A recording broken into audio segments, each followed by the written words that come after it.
जय जगन्नाथ। आज एमती एक राशि विषय आम आलोचना करवा मु से राशि विषय आलोचना करने एक्चुअली बाध्य हो गली। विगत किछि दिन है मो पाखक बहुत कुंडली आसूची, बहुत कुंडली देखुची किंतु कुंभ राशि कुंडली जितेबाला आसूची मो मन भी निश्चित भाव में बहुत किसी प्रश्न उठुचे। बहुत लोक बहुत प्रकार प्रश्न कर तो समस्त प्रश्नर उत्तर देवाटा सहज होना। तो से गोटे वीडियो माध्यम मुझे बहुत जन को करके दूसरी कंप्लीट एनसोर्टा बेसिकली कुंभ राशि।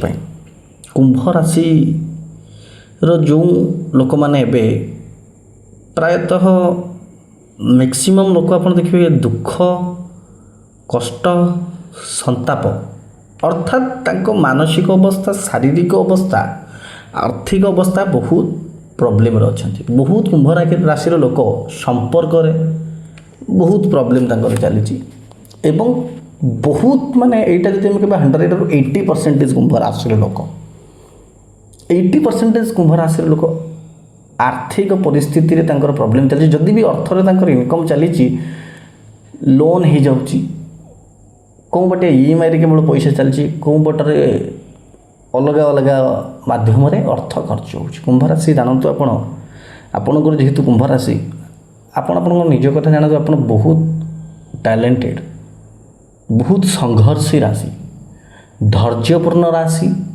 अलग लोकर जदि पकेट रे 10 टंकाटे थी से 10 टंकाटा रखीदेव कि आप 10 टଙ୍କା रखिए आप 10 टଙ୍କା आपण सांग बंधु परिजन कि जेकोसी लोक चाट के पीदेवे बुझीपार माने आपण मन हो खोला।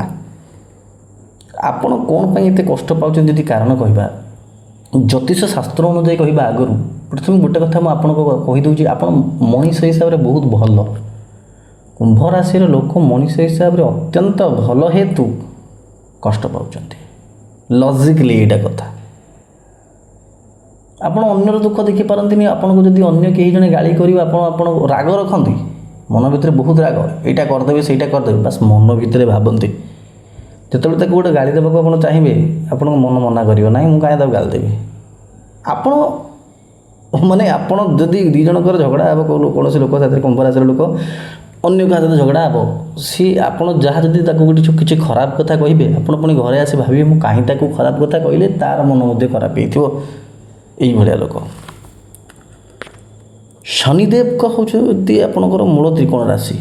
शनिदेव होती आपणकर राष्ट्राधिपति कौन पाई कष्ट पाँच प्रथम कथा शुणु।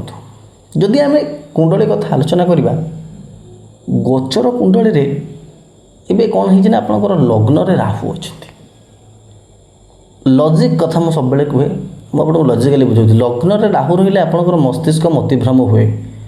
लग्न रे राहु सेकेंड हाउस रे शनि शनि होती पीड़ा ग्रह पापी ग्रह राहु मध्य पीड़ा ग्रह। लग्न एवं सेकेंड हाउस दुईटा इंपोर्टाट हाउस आपणकर एवं 6th हाउस षष्ठ घर रोग ऋण शत्रु चाकरी घर से बृहस्पति गोटे प्रकार आपण को यहाँ प्रोब्लेम रे पकेब। किंतु गोटे कथा शुणु यहाँ समस्त जातक भी नुह मुझे आपन को से सर्वदा कह आप जातक देखो आपण लग्न रे गोचर कुंडली अनुसार जी रहा आपण को जातक जहाँ लगुच कुंभ राशि लोक मैंने जो प्रश्न कर जातक देखो मुझे जो मान जातक देखिली कहार बृहस्पति खराब हो बस शनि कहार खराब हो बस कहार चंद्रमा बहुत खराब हो बस कहार मंगल से आपणकर जातकर प्रोब्लेम हेतु ये सब प्रोब्लेम हो बहुत लोक आम रिमेडी नहीं अर्थात आम रिमेडी माने जो कहुच्छी आम हनुमान चालीसा पाठ पढ़े कि बहुत प्रकार जिनस विधि अच्छी से लाभ पाँच। तो मुझे गोटे कथा आपको कहूँ आपण मैंने आप निज जातक खोलिक देखूँ बस लॉजिकली मुझे कहूँ शुणु जदि आप जातक ग्रह खराब अच्छा तो आप कष्ट पाइबे।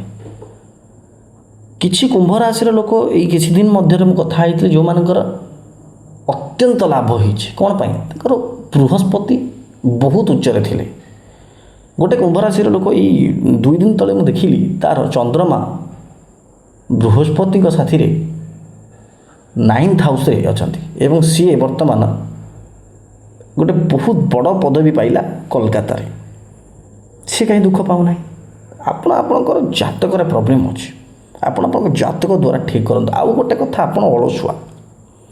କୁମ୍ଭ ରାଶିର ଲୋକ ହେଉଛନ୍ତି କ'ଣ କହିଲେ, ଯଦି ଗୋଟେ ଅଲଗା ରାଶିର ଲୋକ ଯଦି ଗୋଟେ ମିଛଟିଏ କହିବ କିମ୍ବା ଗୋଟେ ଭୁଲଟିଏ କହିବ କିମ୍ବା ଗୋଟେ ପାପଟେ କରିବ, ତାକୁ ଆପଣ ଦେଖିବେ ସିଏ ଯେତେ କଷ୍ଟ ପାଇବ, ମାନେ ଅଲଗା ରାଶିର ଲୋକ ସେମ୍ ପାପ କରିବ, କୁମ୍ଭ ରାଶିର ଲୋକ ସେମ୍ ପାପ ସେମ୍ ମିଛ କଥା କହିବ, କୁମ୍ଭ ରାଶିର ଲୋକ ଅଧିକ କଷ୍ଟ ପାଇବ। କାହିଁକି କହିଲେ, ମନରୁ ସଫା ଶନିଦେବଙ୍କର ରାଶି। ଯେହେତୁ ଏବେ ଗୋଚର କୁଣ୍ଡଳୀରେ ମଧ୍ୟ ଆପଣଙ୍କର ଏତେଟା ଭଲ ନାହିଁ।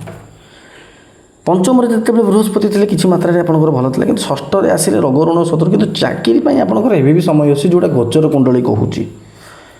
ଗୋଚର କୁଣ୍ଡଳୀ ଅନୁସାରେ ଚାକିରି ଆପଣଙ୍କର ନିଶ୍ଚିତ ଭାବରେ ହେବ। ଆପଣଙ୍କର ଜାତକରେ ଯଦି ବୃହସ୍ପତି କମ୍ପ୍ଲିଟଲି ଗୋଟେ ଭଲ ପୋଜିସନ୍ରେ ଅଛନ୍ତି, ବହୁତ ବଢ଼ିଆ ଭାବରେ ଆପଣଙ୍କର ଚାକିରି ଅର୍ଥ କ୍ଷେତ୍ରରେ ଉନ୍ନତି। କାହିଁକି କହିଲେ, ବୃହସ୍ପତି 6th ହାଉସ୍ରେ ବସିକିରି ତାଙ୍କର ଦୃଷ୍ଟି କର୍ମଘରକୁ ଦେଲେ, ପଞ୍ଚମ ଦୃଷ୍ଟି ଦେଲେ, ଏପଟେ ନବମ ଦୃଷ୍ଟି ମଧ୍ୟ ତାଙ୍କର ଅର୍ଥ ଭାବକୁ ରହିଲା। ତ ଆପଣଙ୍କର ଇନକମ୍ ନିଶ୍ଚିତ ହେବ। ଆପଣ ଯେଉଁ ଭାବୁଛନ୍ତି ମାନସିକ ପରିଶ୍ରମ, ମାନେ ମାନସିକ ପରିସ୍ଥିତି ଆପଣଙ୍କର ବହୁତ ଖରାପ। ଆପଣ ସର୍ବଦା ନେଗେଟିଭ୍ ଭାବନ୍ତି। ଆପଣ ଯଦି ଗୋଟେ ଜିନିଷଟାକୁ 1000 କରି ଭାବିବେ ତ ଆପଣଙ୍କ ଉପରେ ସେଇଟା ଇଫେକ୍ଟ ପଡ଼ୁଛି। ଆପଣ ପଜିଟିଭ୍ ରୁହନ୍ତୁ। କୁମ୍ଭ ରାଶିର ଲୋକ ଦେଖନ୍ତୁ, ଆପଣ ବହୁତ ଜ୍ଞାନୀ। ଆପଣଙ୍କର 7.5 ସରିବା ପର୍ଯ୍ୟନ୍ତ, ଅର୍ଥାତ୍ ଆଉ ଯଦି ଆମେ କହିବା 7.5ର ଅନ୍ତିମ ସମୟକୁ କିଛି ଦିନ ବାକି ଥିବ, ଅର୍ଥାତ୍ ଆଉ ଗୋଟେ ବର୍ଷ ଆପଣ ଅପେକ୍ଷା କରନ୍ତୁ, ଦେଖିବେ ଆପଣ ବହୁତ ଶୀର୍ଷରେ ପଡ଼ି ଉଠିବେ। ଯଦି କାହାଙ୍କର ଦଶା ଅନ୍ତର୍ଦଶାରେ ବର୍ତ୍ତମାନ ରାହୁ କେତୁଙ୍କର ଚାଲିଥାଏ ପ୍ରଭାବ, ତ ସିଏ ତାଙ୍କର ଟିକେ ପ୍ରୋବ୍ଲେମ୍ ରହିବ। ଆପଣ ଆପଣଙ୍କ ଜାତକ ଦେଖନ୍ତୁ। ଯଦି ରାହୁ କିମ୍ବା କେତୁଙ୍କର ନାହିଁ, ଯଦି ଆପଣଙ୍କର ଭଲ ଦଶା ଅନ୍ତର୍ଦଶା ପଡ଼ୁଛି, ରିମେଡ଼ି ଦ୍ୱାରା ଆପଣ ଠିକ୍ କରିପାରିବେ ଆପଣ ନିଜକୁ, ବହୁତ ଉପରେ ଆପଣ ପହଞ୍ଚିବେ। ଯାହାଙ୍କର ଶନି ଦଶା ପଡ଼ିଥିବେ ଏବେ ସେମାନେ ବହୁତ କଷ୍ଟରେ ଅଛନ୍ତି। ବହୁତ ଲୋକଙ୍କର ଏବେ ଶନି ମହାଦଶା କିମ୍ବା ଶନି ଅନ୍ତର୍ଦଶା, ଶନି 7.5, ଶନି ପୀଡ଼ିତ ହେଇକି ଅଛନ୍ତି। ତ ଏସବୁ ଯଦି ଜାତକରେ ଥିବ, ଆପଣଙ୍କର ନିଶ୍ଚିତ ଭାବେ ଜୀବନ ସାରା ଆପଣ କେବେ କଷ୍ଟ ପାଇବେ। ଆପଣ ସେଟାକୁ ଠିକ୍ କରନ୍ତୁ।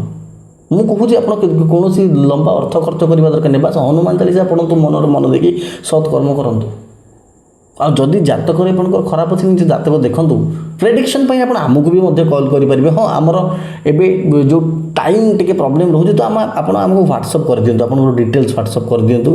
ଆଉ ଯେଉଁ ଆମର ଚାର୍ଜେସ୍ ବି ଅଛି, ସେଇଟା ମୁଁ ଆପଣଙ୍କୁ ସବୁବେଳେ କୁହେ। ଚାର୍ଜେସ୍ କାହିଁକିନା ଯିଏ ଯାହା କାର୍ଯ୍ୟ କରେ, ଜ୍ୟୋତିଷ ଶାସ୍ତ୍ର ଗୋଟେ ଅଲଗା ଶାସ୍ତ୍ର। ତ ଆମେ ଆପଣଙ୍କ ପାଇଁ କାର୍ଯ୍ୟ କରୁଛୁ ମାନେ ନିଶ୍ଚିତ ଭାବେ ଆମେ ଶୁଳ୍କ ନେବୁ, କିନ୍ତୁ ଅଳ୍ପ ଶୁଳ୍କ ମୋର ରହୁଛି, ବହୁତ ଅଳ୍ପ ଶୁଳ୍କ ରହୁଛି। ଆପଣ ପଠେଇକି ଆପଣଙ୍କର ଜାତକ ପ୍ରେଡ଼ିକ୍ସନ୍ ବି କରନ୍ତୁ। ରିମେଡ଼ିରେ କିଛି ସେମିତି ପଇସା ଖର୍ଚ୍ଚ ହେବନି। ଆଜ୍ଞା, ନିଜ ଜାତକ ଆପଣ ସୁଧାରନ୍ତୁ।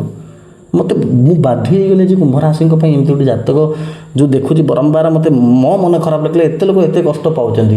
ଜଣଙ୍କର ଜାତକରେ ବୃହସ୍ପତି ବହୁତ ବଢ଼ିଆ ଅଛନ୍ତି, କିନ୍ତୁ କ'ଣ ହେଇଛି ନା ଶନି ସେଠି ଚନ୍ଦ୍ର ସାଥେ ଅଛନ୍ତି, ତ ସେଠି ସେ ସବୁ ପ୍ରୋବ୍ଲେମ୍ ଆରମ୍ଭ ହେଇଗଲା। ତ ସେଠି ଠିକ୍ କରନ୍ତୁ। ଆପଣ ଚନ୍ଦ୍ରଦେବଙ୍କର ବୀଜ ମନ୍ତ୍ର ପଢ଼ନ୍ତୁ। ପୂର୍ଣ୍ଣମୀ ଦିନ ଆପଣ କାର୍ଯ୍ୟ କ୍ଲାସ୍ରେ କ୍ଷୀର ଟିକେ ନେଇକି ଚନ୍ଦ୍ରକୁ ଅର୍ପଣ କରନ୍ତୁ, ସବୁ ଠିକ୍ ହେଇଯିବ। କାହିଁକି ଆପଣ ରିମେଡ଼ି କରୁନାହାନ୍ତି? କୁମ୍ଭ ରାଶିର ଲୋକ ବହୁତ ଜ୍ଞାନୀ ଲୋକ। ମୁଁ ମୋ ଲାଇଫ୍ରେ ଏତେ କୁମ୍ଭ ରାଶିର ଲୋକଙ୍କୁ ଦେଖିଛି, ଏତେ ଜ୍ଞାନୀ ଲୋକ, ଆଉ ଏତେ ଉପରେ ପହଞ୍ଚିଛନ୍ତି ସବୁ। ମୁଁ ବିଗତ କିଛି ଦିନ ହେଲା ଦେଖୁଛି କୁମ୍ଭ ରାଶିର ଲୋକ ବେସିକଲି ଏତେ ପ୍ରୋବ୍ଲେମ୍ ଦେଖିବାକୁ, ତାଙ୍କର ଶନି ଦଶା ଚାଲିଛି, ଶନି ଚନ୍ଦ୍ର ସହିତ ପୀଡ଼ିତ ଅଛନ୍ତି, ଶନି ରାହୁ ସାଥିରେ ଶାପିତ ଦୋଷ ବନାଉଛନ୍ତି। ଗୋଟେ କାହାଙ୍କ ଜାତକରେ ଆମେ ଦେଖିବା, ଯଦି ଏପଟେ ଦୃଷ୍ଟି ମଙ୍ଗଳଙ୍କର ଦୃଷ୍ଟି ଗୋଟେ ପ୍ରକାର, ଏପଟେ ଶୁକ୍ରଙ୍କର ପଡ଼ିକି ତାଙ୍କ ସ୍ୱାମୀ ସ୍ତ୍ରୀଙ୍କର ପ୍ରୋବ୍ଲେମ୍, ହଜାର ପ୍ରୋବ୍ଲେମ୍, ସେଗୁଡ଼ା ସବୁ ଠିକ୍ ହେଇଯିବ। ଆପଣ ଏତେ ଟେନସନ୍ ନିଅନ୍ତୁନି। ଭଗବାନଙ୍କ ଉପରେ ମା କାଳୀ, ଜଗନ୍ନାଥ ସ୍ୱାମୀ ଆମର ଆରାଧ୍ୟ ଦେବତା, ମହାଦେବ, ମାତା ପାର୍ବତୀ, ହନୁମାନ, ଏମାନଙ୍କ ନାମ ନିଅନ୍ତୁ। ବାସ୍ ନାମରେ ସବୁକିଛି ଥାଏ। ଆପଣ ଯେତିକି ଚିନ୍ତା କରୁଛନ୍ତି, ମୋତେ ଆଜି ବାଧ୍ୟ କରିଦେଲେ ଆପଣ କୁମ୍ଭ ରାଶି ଲୋକ ଯେ ଆପଣଙ୍କ ପର୍ଟିକୁଲାର ଆପଣଙ୍କ ପାଇଁ ଭିଡ଼ିଓ କରିବେ। ନିଶ୍ଚିତ ଭାବରେ ଆପଣ ଗୋଟେ କଥା ଶୁଣନ୍ତୁ, ଆପଣଙ୍କର ବହୁତ ବଢ଼ିଆ ସମୟ ଆସିବ। ଯାହାଙ୍କର ଶନି ମହାଦଶା ଚାଲିଛି, ତାପରେ ବୁଧ ଆସିବ। ଦେଖିବେ ଆପଣଙ୍କର ବୁଧ ଯଦି ଜାତକରେ ଉଚ୍ଚସ୍ଥ ଅଛି, ଆପଣ ପୁରା ମୁଁ କହିଲି ବା ଯେଉଁ ବିଲିୟନାର ଯେଉଁ ଯୋଗଟା ଆପଣଙ୍କ ଲାଇଫ୍ରେ ଅଛି। ଆପଣ ଅନ୍ୟ ଲୋକର ଖୁସି ଦେଖିକି ଆପଣ ନିଜ ମନରେ କାହିଁ ଦୁଃଖ କରାଉଛନ୍ତି? ଆପଣ ଭାବୁଛନ୍ତି ଆପଣଙ୍କର ସବୁ ସରିଗଲା, ଆପଣଙ୍କର କିଛି ନାହିଁ, ପ୍ରେମରେ ମୁଁ ହାରିଗଲି, ମୁଁ ପଇସାରେ ହାରିଗଲି, କାମ ନାହିଁ, ଏଇସବୁ ଭୁଲ ଜିନିଷ ଆପଣଙ୍କର। ଆଜ୍ଞା, ଯଦି ଜାତକ ଖରାପ ଅଛି, ଆପଣ ଜାତକ ଦେଖନ୍ତୁ, ଠିକ୍ କରନ୍ତୁ। ଏଇ ଯେଉଁ ନମ୍ବର ପ୍ରେଡ଼ିକ୍ସନ୍ ନମ୍ବର ଦେଇଛି, ଆପଣ ସେଥିରେ କଲ୍ କରନ୍ତୁ। ଆପଣଙ୍କର କମ୍ପ୍ଲିଟ୍, ହଁ ଗୋଟେ କଥା ମୁଁ ପ୍ରଥମେ କହିଦେଉଛି, ଏକ୍ଜାକ୍ଟ ଡେଟ୍ ଅଫ୍ ବାର୍ଥ, ଯେଉଁଟା ଆପଣଙ୍କର ନିଜର exact date of birth details ପଠାନ୍ତୁ। ଯଦି ସେଇଟା ନାହିଁ, କାଇଣ୍ଡଲି ଆପଣଙ୍କୁ କଲ୍ କରନ୍ତୁନି, କାହିଁକିନା ମୁଁ ଯଦି ଏକ୍ଜାକ୍ଟ ଡିଟେଲ୍ସ ନ ପାଇବି କେବେ ବି ଆନାଲାଇଜ୍ କରିବିନି।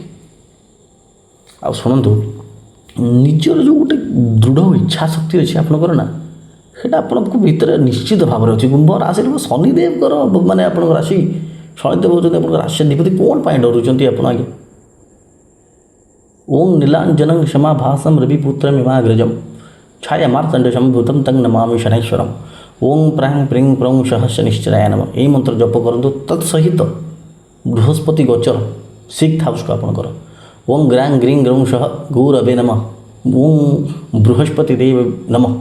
ଏଇ ମନ୍ତ୍ର ଆପଣ ନିଶ୍ଚିତ ଭାବରେ ଜପ କରନ୍ତୁ। ଆପଣଙ୍କର ଦେଖିବେ ଆପଣଙ୍କର ଯେତେ ପ୍ରୋବ୍ଲେମ୍ ଥାଉ ଆପଣ ମହାଦେବକୁ ଡାକିଛନ୍ତି ସବୁକିଛି ଠିକ୍ ହେଇଯିବ।